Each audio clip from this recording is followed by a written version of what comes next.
Hello students, once again welcome back to my YouTube channel English Guru RS. Today I am going to explain you a poem of 10th class. The name of the poem is How to Tell Wild Animals and the name of the poet is Carolyn Wells. In this poem the poet is suggesting the ways how to identify the animals. This is a humorous poem. In this poem the poet is telling the ways of identifying the animals humorously. So you will enjoy the poem with me. Now look at the whiteboard. How to tell wild animals. Poet कौन है इसका? Caroline Wales. आपको poet का नाम, poet का नाम याद होना चाहिए. बोर्ड एग्जाम के लिए इसमें पूछा जाता है, एब्स्ट्रैक्ट आता है, तो आपको आइडिया होना चाहिए उसका ना. और वर्ड्स भी आपको इसका मीनिंग वर्ड्स आपको पता होना चाहिए. डिफिकल्ट वर्ड्स भी पूछे जाते हैं. आपको राइमिंग्स भी पूछ लेंगे, इसमें पोएटिक डिवाइसेस पूछ लेंगे और आपको टोन पूछ लेंगे, इसकी टोन क्या है.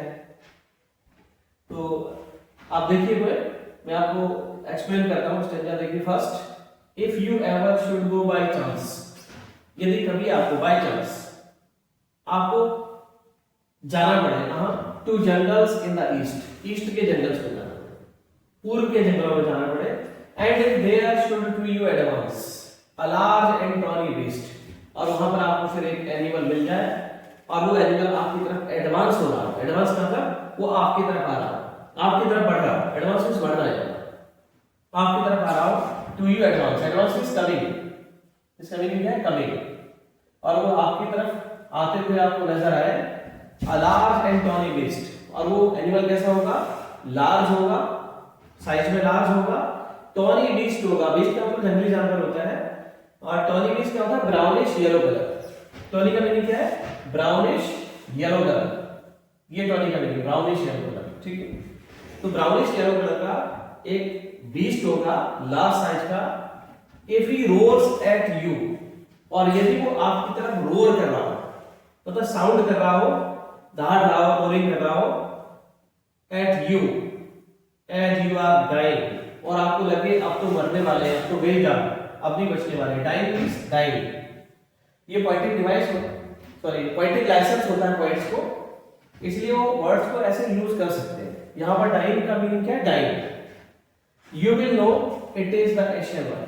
अगर वो टॉनी बीस्ट हो, लार्ज साइज का हो, रोरिंग करके आपकी तरफ एडवांस कर रहा हो, इसे आपकी तरफ आ रहा हो, you will know it is the Asian lion. तो आपको समझ जाना चाहिए कि एशियन लायन है. मतलब पॉइंट कैसे कह रहा है कि आप जंगल में जाओ और वहां पर जाके जंगल में आपकी तरफ कोई एनिमल आ रहा हो, आप उसको खड़े होकर देखो और आप उसको आइडेंटिफाई करने की कोशिश करो कि टॉनी बीस्ट हो, ब्राउनिश येलो कलर का हो और लार्ज साइज का हो, रोरिंग करके आ रहा हो आपकी तरफ, मतलब वही खड़े हो. और ये नहीं कह रहा है कि वहां से भाग जाओ या छिप जाओ. तो आप समझ जाना क्या है? Asian lion. तो एक ह्यूमरस वे में पहचानने का एक तरीका बता रहा है. तो एशियन लायन की आइडेंटिफिकेशन क्या है, ऐसे क्वेश्चन आ सकता है उसमें. तो आप बताएंगे उसमें टॉनी बीस्ट होता है, लार्ज साइज का होता है, रोरिंग करता है. तो आप समझ जाएंगे ये क्या एशियन लायन है. एशियन लायन की आइडेंटिफिकेशन ये है. ठीक है. अब इसमें देखिए एक वर्ड आ रहा है रोल्स. रोल्स का मीनिंग यहां पर क्या है? रोल मींस होता है दहाड़ना, मतलब एक साउंड, एक मीनिंग सजेस्ट कर रहा है, यहां पर मीनिंग दे रहा है. और वो मीनिंग क्या है? एशियन लायन की पहचान बता रहा है. जब रोरिंग करेगा इसका मतलब एशियन लायन. जैसे कैट होती है म्यू करती है, म्याऊ म्यू करती है ना, तो इससे आप क्या समझ जाओगे? कैट है. और बार्किंग कर रहा है, जैसे आप अपने घर के अंदर बैठे हुए रूम के अंदर आप स्टडी कर रहे हैं, लेकिन बाहर से किसी एनिमल की आवाज आ रही है, तो उस आवाज से एनिमल को यदि आप पहचान जाते हैं, देन कौन सा पोएटिक डिवाइस होता है? ओनोमैटोपोइया होता है. ओनोमैटोपोइया. साउंड से यदि मीनिंग सजेस्ट हो जाए तो ओनोमैटोपोइया होता है. इसमें पोएटिक डिवाइस ओनोमैटोपोइया. ना दूसरा स्टेंजा देखते हैं क्या लिखा है? और if some time when roaming round, और if some time when roaming round, या फिर आप घूम रहे हो, a noble wild beast greets you, मतलब आप जंगल में जाएंगे. पहले कह चुका है कि आप फॉरेस्ट में हैं. ठीक है. अ noble wild beast greets you, एक नोबल, एक श्रेष्ठ टाइप का अच्छा एनिमल आपको वहां पर ग्रीट करे, मतलब आपको वेलकम करे, आपको मिल जाएगा. Greet means welcome. आपको ग्रीट करेगा वहां पर जंगल forest. Greets you with black stripes on a yellow ground.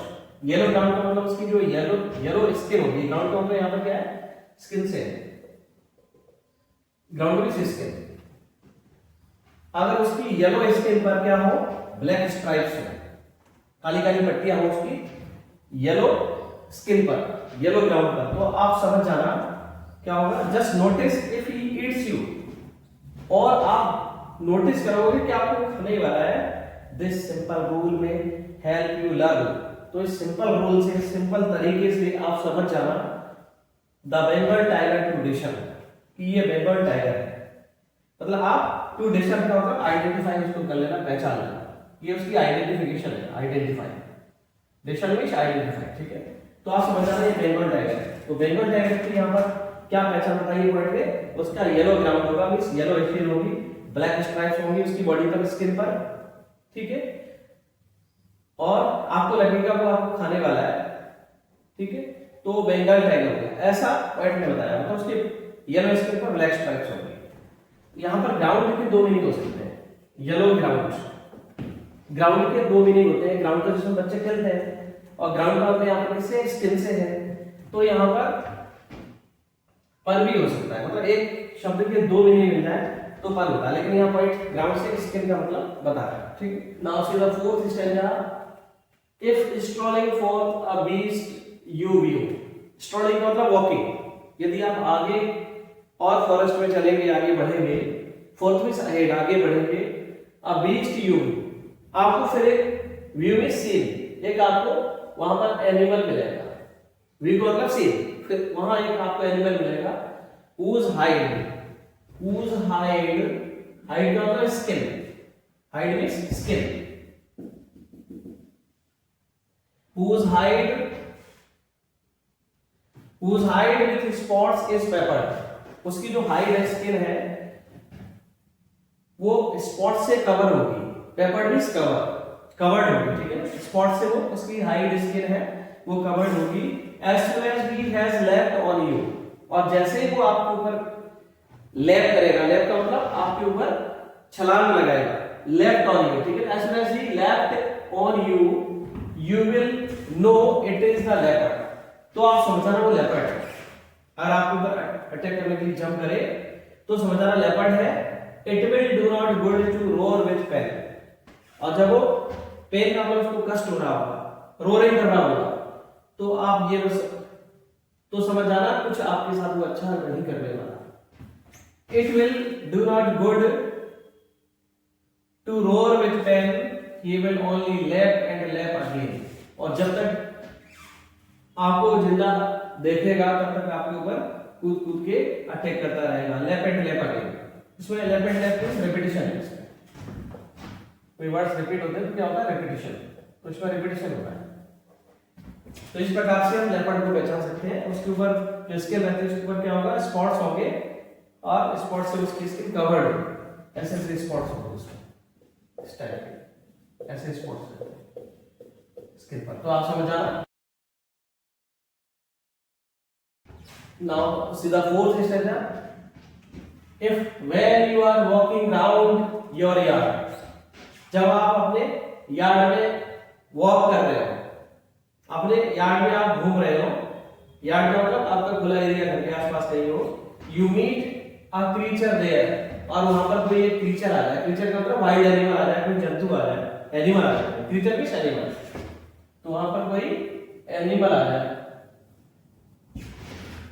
who hugs you very very hard, और वो आपको प्रेम से गले लगा रहे हैं, वेरी वेरी हार्ड का मतलब जोर जोर से प्रेस कर करके, बीच और इट इज अ बियर, तो आप समझ जाना ये बियर है, बियर मींस भालू, ठीक है। तो आप समझ जाना क्या है, ये बियर है, भालू है। If you have any doubts, अगर आपको कोई डाउट हो, आप नहीं समझ में आया, आपको पॉइंट कह रहा है, मजाक उड़ा रहा है, ऐसे कर रहा है, यदि आपको कोई डाउट हो, I guess he will give you just one caress, अगर उसको लगेगा ऐसा कि अभी तुम जिंदा हो तो एक बार करेक्स और करेगा, प्रेम से एक बार गले में लगाएगा और जोर से गले लगाएगा। करेक्स का मतलब क्या होता है, विथ लव, विथ लव, प्रेम करना, ठीक है। वो फिर से तुम्हें प्रेम करेगा, फिर से गले लगाएगा, तो आप समझ जाना वो बियर है। आइडेंटिफिकेशन का तरीका जो एनिमल्स का पॉइंट बता रहा है वो ह्यूमरस में बता रहा है, तो इसकी टोन कैसी है, ह्यूमरस, ह्यूमरस टोन है इसकी, ठीक है। Next fifth stanza, though to distinguish beast of prey, a novice might nonplus. The crocodile you always may tell from the hyena thus, hyenas come with merry smiles, but if they weep they are crocodiles. इसमें point पे दो animals की पहचान बताइए, identification बताइए, मतलब दो जानवर हैं उनमें कैसे आप डिस्टिंग्विश करोगे कि वो कौन सा जानवर है. Though to distinguish beast of prey, जो जंगली जानवर है उन्हें फर्क करने के लिए आप कैसे आप समझ पाएंगे कि कौन सा जानवर है. नोविश माइट नॉन प्लस, और कोई नया पर्सन होगा, नया व्यक्ति होगा तो नॉन प्लस हो जाएगा. नॉन प्लस का मतलब कंफ्यूज हो जाएगा, उसको समझ नहीं आएगा ये जानवर क्या करना चाहता है और ये कौन जानवर है. नॉन प्लस का मतलब क्या होता है, कंफ्यूज हो जाना, कंफ्यूज. ठीक है. A novice might non plus, the crocodile you always may. आप देखेंगे क्रोकोडाइल हमेशा क्या करेगा, टेल फ्रॉम द हाइना दस. और हाइना क्रोकोडाइल में क्या डिफरेंस है, पॉइंट नहीं बताया इसमें. हाइना को आप कैसे पहचानोगे, hyenas come with merry smiles. Hyenas कैसे आते हैं, आपकी तरफ हाइना आएगा तो स्माइल करता हुआ आएगा, मुस्कुराते हुए आएगा आपकी तरफ, तो आपको लगेगा कि ये तो बड़ा ब्यूटीफुल जानवर है, बहुत अच्छा है ना. आप चाहोगे ये तो बहुत अच्छा जानवर है और पहली बार आपको मिला है तो आपको तो पता नहीं लगेगा कि डेंजरस है, वाइल्ड एनिमल है. But if they weep they are crocodiles. और ये यदि जानवर रो रहा हो, उसे आंसू निकल रहे हैं, तो आप समझ जाएंगे ये क्रोकोडाइल है. क्रोकोडाइल की स्पेशलिटी होती है जब वो अपने शिकार को करने जाता है, शिकार करता है तो उस टाइम पर उसके आंसू आने लग जाते हैं. आंसू क्यों आते हैं, हाई प्रोटीन के कारण से आते हैं. जो मीट रहती है उसमें प्रोटीन ज्यादा होता है तो इस कारण से उसके आंसू आने लग जाते हैं. ऐसा नेचर ने उसको बनाया है. तो जब मुस्कुरा रहा होगा एनिमल तो आप समझ जाएंगे ये कौन है, हाइना है. और जब उसके आंसू आ रहे हैं तो कौन होगा, क्रोकोडाइल है. Now next stanza, last one. The true chameleon is small. जो कैमेलियन होता है, कैमेलियन का मतलब गिरगिट, वो थोड़ा छोटा जानवर होता है, स्मॉल होता है. A lizard sort of thing. Lizard भी छिपकली, छिपकली के टाइप का होता है, short which type. A lizard sort of thing, छिपकली की जैसा होता है. He hasn't any ears at all. और उसके ईयर्स नहीं होते, कान नहीं होते उसके. जो कैमेलियन है उसके कान नहीं होते, ईयर्स नहीं होते. He hasn't any ears at all and not a single wing. और उसके पंख भी नहीं होते, विंग नहीं होते. If there is nothing on the tree. और आप देखेंगे पेड़ पर, आपको समझ आएगा इसका कोई एनिमल है ही नहीं, आपको समझ ही नहीं आएगा वो. It is the chameleon you see. अगर ध्यान से देखोगे तो कैमेलियन बैठा होगा.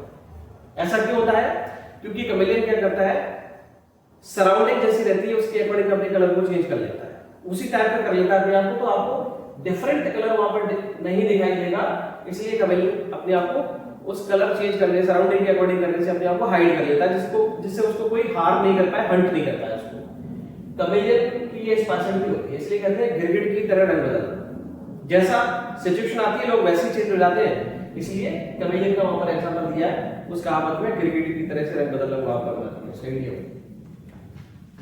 तो आपको पॉइंट में बड़े अच्छे तरीके से ह्यूमरस वे में एनिमल्स को आइडेंटिफाई करने का तरीका इसमें बताया है. और सिंपल वे में पॉइंट ने इस पोएम को एक्सप्रेस किया है. कोई डिफिकल्ट मीनिंग इसमें नहीं है इस तरह के जिससे आपको पोएम ना समझ में आए. ठीक है. तो इसमें एक एलिट्रेशन पॉइंटिंग डिवाइस और है. एलिट्रेशन में जैसे योर, याज, या, ये कोई लेटर रहता है जिसकी 2 या 2 से अधिक बार साउंड रिपीट हो जाता है, एलिट्रेशन होता है. और टोन मैंने आपको बता दी ह्यूमरस है, क्योंकि हंसी मजाक पॉइंट कर रहा है इसमें. एक ह्यूमरस वे में, एक हैप्पी मूड में पोएम को वो लिख रहा है, एक्सप्रेस कर रहा है और एनिमल्स को आइडेंटिफाई करने का तरीका बता रहा है. और इसकी जो राइमिंग स्कीम है वो मैं आपको बता देता हूं. राइमिंग स्कीम कोई भी स्टेंजा आता है तो उसमें अपन लेटर से राइमिंग स्कीम को डिनोट करते हैं. लेटर जैसे फर्स्ट ले लिया आपने, ए ले लिया, फिर उससे डिफरेंट कुछ आया तो बी ले लिया, और डिफरेंट आया सी ले लिया, डी ले लिया, इस तरह से कर सकते हो. तो एग्जांपल तो आपका कोई एक स्टेंजा आएगा तो लास्ट वाले से इसको चेक कर लेते हैं. जैसे स्मॉल लिखा है तो उसके लिए हमने ए ले लिया. ठीक है. थिंग लिखा है, देखो स्मॉल और थिंग में डिफरेंस है तो इसके लिए हमने बी ले लिया. अब देखो स्मॉल ऑल सेम है थर्ड लाइन, तो उसमें हमने ए ले लिया. ठीक है. फिर लिखा है देखो थिंग और ये विंग हो गया तो इसका बी ले लिया. ऐसे देखो इसमें ट्री लिखा है, सी लिखा है, इन दोनों की साउंड देखो एक जैसी है लेकिन पहले वालों से डिफरेंट है, तो इसको हमने सी लिया, ट्री और सी, ये भी आपस में। तो राइमिंग स्कीम क्या हो गई, देखो A B C C, A B C सी, ये राइमिंग स्कीम है। तो आई थिंक ये पोएम आपको समझ आ गई होगी। अगर आपको पोएम अच्छे से समझ आई है तो आप इस वीडियो को लाइक करना, शेयर करना, कमेंट जरूर करना, जिससे मुझे पता है कि मेरे स्टूडेंट्स इसको देख रहे हैं और उनको पसंद आ रही है। अगर आपको इसमें कुछ कमी नजर आ रही है, then you will tell me, I will clear your doubt, and I want to congratulate you for your good exams. Thank you.